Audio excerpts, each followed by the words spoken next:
ರಾಜ್ಯ ಕರಾವಳಿಯಲ್ಲಿ ಅಬ್ಬರಿಸ್ತಾ ಇದೆ ಮಳೆ. ಉತ್ತರ ದಕ್ಷಿಣ ಕರ್ನಾಟಕದ ಹಲವೆಡೆ ಬರದ ಛಾಯೆ. ಕರುನಾಡಿಗೆ ಪ್ರಕೃತಿ ವೈಪರೀತ್ಯ ಹೊಡೆತ.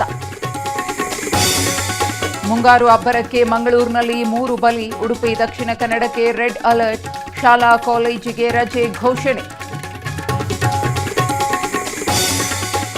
ಶ್ರೀರಾಮನಿಗೆ ಕಾಣಿಕೆ ಕಳ್ಳರಿಂದ ಡಿಜಿಟಲ್ ದೋಖಾ. ಕ್ಯೂಆರ್ ಕೋಡ್ ಹಾಕಿ ವಂಚನೆ. ಒಂದೊಂದಾಗಿ ಬಯಲಾಗ್ತಿದೆ ಅಯೋಧ್ಯೆ ಹುಂಡಿ ರಹಸ್ಯ. ರಾಜ್ಯ ಸರ್ಕಾರದಿಂದ ಆಪರೇಷನ್ ಗೃಹಜ್ಯೋತಿ. ತೆರೆಮರೆಯಲ್ಲಿ ಕೇಳ್ತಿದ್ದಾರಾ ಮತದಾರರ ಜಾತಿ? ಎಸ್ಐಆರ್ಗೆ ಕೌಂಟರ್ ಎಂದು ಭಾರೀ ವಿಶ್ಲೇಷಣೆ. ಬೆಂಗಳೂರಿನಲ್ಲಿ ಫುಟ್ಪಾತ್ ಒತ್ತುವರಿ ತೆರವು. ಇಂದು ಮೆಜೆಸ್ಟಿಕ್ ಸುತ್ತಮುತ್ತ ಕಾರ್ಯಾಚರಣೆ. 5 ಪಾಲಿಕೆ ವ್ಯಾಪ್ತಿಗಳಲ್ಲೂ ಕಾರ್ಯಾಚರಣೆ. ಪಾನ್ ಮಸಾಲ ಗುಟ್ಕಾ ಬಗ್ಗೆ ಸಿಎಂ ಎಚ್ಚರಿಕೆ ಹಿನ್ನೆಲೆ. ಆಹಾರ ಸುರಕ್ಷತಾ ಇಲಾಖೆ ಸ್ಪೆಷಲ್ ಡ್ರೈವ್. 2 ದಿನಗಳ ಕಾಲ ಸ್ಯಾಂಪಲ್ಸ್ ಸಂಗ್ರಹ. ವಿಜಯ್ ಸರ್ಕಾರ ಉರುಳಿಸಲು ಹಾಕಿದ್ರ ಸ್ಕೆಚ್. ಟಿವಿಕೆ ಶಾಸಕನಿಗೆ 35 ಕೋಟಿ ಆಫರ್ ಆರೋಪ. 40 ದಿನಗಳಿಂದ ಹಗಲು ರಾತ್ರಿ ಕೆಲಸ ಎಂದು ಕಿಡಿ.